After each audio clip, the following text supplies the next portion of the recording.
The problem with the people on the left and their reaction to it, or just anybody who disagreed with that thing or who was angry about it, basically they hear about that memo and stuff and they go, ugh, this disgusting guy is saying that women are biologically incapable of being as good of engineers as men. Right. And it's like, that's just a patently untrue, like incorrect, uncharitable way of interpreting what he said. Mm-hmm. But at the same time, there's a whole bunch of people who saw it and read it and go, oh man, this guy's awesome. He's telling everyone what they should know, which is that women are biologically less capable of being engineers.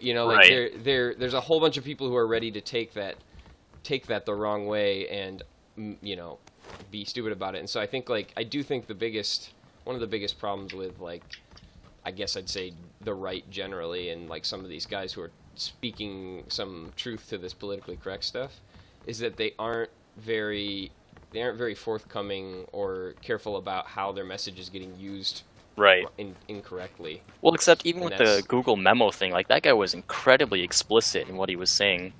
And every time he would drop down a generalization, in broad strikes, he's like, this is in fact a generalization. And then people were still up in an uproar about him being sexist. And it's like, no, he's not. I think in his case, he was he was guilty of being so analytical about it that it came off as cold and level 3 look, military here's the raw data, And there's other things he used the term neurotic, which a lot of people thought was an offensive, saying women are neurotic, but it's that's actually the scientific term used for that particular type of thing he was talking about. Right. But most people who read that don't know it. I only know that because I caught that in a Jordan B. Peterson podcast thing. But another level thing. Yeah.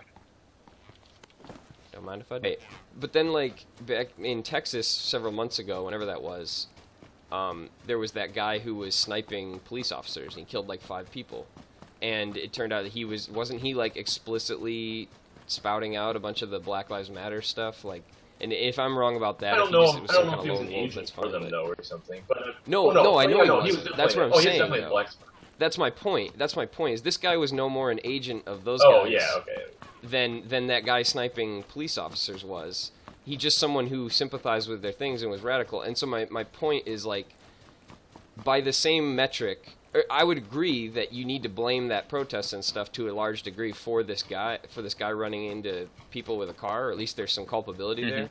But by that same metric, you have to be honest about that guy who is killing police officers, too, being related to Black Lives Matter, the extreme elements of Black Lives Matter and Antifa and stuff.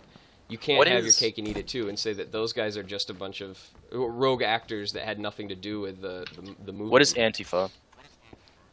Anti-fascists. Okay. They're the guys that dress in black and wear and have socialist stuff everywhere and want to fight anybody who's basically any organized right wing thing. Okay. They're basically the left wing version of Nazis. They're the alt left, as Donald Trump would say. Yeah. Yeah, basically they are. I mean, but the difference is that number one, they're way. The huge difference that people on the left don't seem to understand is that I guess they understand it, but for the wrong reasons. They're way bigger. They have way more people who are active. I would say they aren't totally morally equivalent. I think they have a more noble goal. But they're the way they go up. I mean, arguably, I know there's nuance to that too. But they're not Nazis, but they might as well be with their tactics. And they're way bigger. They've affected way more stuff. That was a grenade, by the way. Caused way more damage. And on top of all that, they have basically the full support and encouragement of the mainstream. They act as though they're just they're comparing them to the heroes of World War II on D-Day or something, and it's or they just don't talk about them. So